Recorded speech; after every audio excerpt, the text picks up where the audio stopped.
Friends good morning মোৰ আন এটা মিনি ব্লগলৈ আপোনাক সকলোকে স্বাগতম জনাইছোঁ। আজি মা আৰু মই ওলাইছোঁ মোৰ বৰ্তাৰ ঘৰলৈ। এইফালে এটা বৰ্তাৰ বৰ্মাৰ কাৰণে কেক লৈ লৈছোঁ আৰু এইফালে আমি আহি আছোঁ। আজি বেটাক অনা নাই, ভণ্টিৰ লগত থৈ আহিছোঁ। মা আৰু ময়ে আহিছোঁ, বতৰটো অকণমান ঠাণ্ডা সেইকাৰণে। আৰু এইফালে চাওকচোন, এইখন বাগান কি ধুনীয়া লাগিছে দেখিবলৈ। বাগান মই খুব ভাল পাওঁ আৰু এইফালে চাৰিওফালে সেউজীয়া পৰিৱেশ। টাউনৰ পৰা আঁতৰি আচলতে গাঁৱৰ পৰিৱেশবিলাকলৈ আহিলে খুব ভাল লাগে। আৰু এইফালে এখন ডাঙৰ পথাৰ। আমাৰ ঘৰৰ পৰা আচলতে 15-20 মিনিটমান সময় লাগে। আৰু এয়া আমি পালোহি বৰ্তাৰ ঘৰ। আচলতে আজি বৰ্তাৰ বৰমাৰ 50 বছৰীয়া বিবাহ বাৰ্ষিকী। আৰু এয়া বৌহঁতে আৰু বাহঁতে চাহ বনোৱাত ব্যস্ত হৈ আছে। এয়া আমাৰ ডাঙৰ বৌ আৰু এয়া সৰু বৌ, আৰু এইজনী হৈছে মোৰ বা।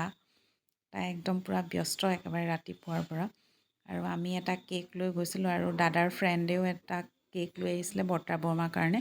আৰু সকলোৱে মিলি পেলাই এই কেক কাটিং কৰিছে। আমি এয়া আপোনালোকৰ লগত অকণমান দেখাই দিছোঁ।